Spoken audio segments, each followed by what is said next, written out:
सी बेटा सर देश में कोरोना वायरस फैल रहा है इसलिए। अच्छा, कोरोना वायरस फैल रहा है। अरे वाह, तो कोरोना वायरस फैल रहा है तो उससे क्या किसको देंगे अपन ये? सब मजदूरों को वो भूखे पेट से भूखे पेट सोते इसलिए। अरे वाह यार बेटा, कहाँ कहाँ के रहने वाले हो? फ्रेंडली क्या नाम है आपका? केशव और आपका बेटा? पापा का नाम क्या है? गुलाब सिंह। गुलाब सिंह। तो आप सहयोग राशि देने आए हो, कहाँ से लेके आए आपने?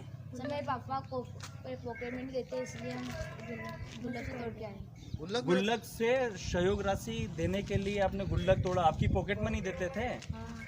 अरे वाह यार बेटा, ये तो बहुत ही अच्छा काम है यार। वैसे आपको ये चीज़ें कहाँ से मिली हैं कि ये कोरोना वायरस फैल रहा है? तो हमारे पापा से। अच्छा, आपके पापा से। चलो बेटा, बहुत बहुत धन्यवाद। तो बेटा मैं दे दूंगा आपके हिस्से का पैसा, आप रहने तो मैं दे दूंगा। सर नहीं हमको ही आप ही को देना है? चलो ठीक है, बताओ। अरे वाह, ये तो इतने सारे कितने दिनों में इकट्ठे किए है? ओह चलो ठीक है। देखो दोस्तों, वर्तमान में कोरोना वायरस फैल रहा है। ये मध्य प्रदेश का नीमच जिले का छोटा सा गांव खेलड़ी, यहाँ से कंजाड़ा से 4 या 5 किलोमीटर दूर है। और वहाँ पर छोटे से गांव में ये बच्चे कोरोना वायरस के लिए सहयोग राशि लेकर आए हैं। हम छोटे छोटे बच्चों को अप्रिसिएट करें और लोगों को बताएं कि जिस तरह से अपन कोई भी सेलिब्रिटी आता है, पैसे देता है, उसे हम हाईलाइट कर देते हैं, उसे पूरे देश में हीरो बना देते हैं। पर इन बच्चों का क्या?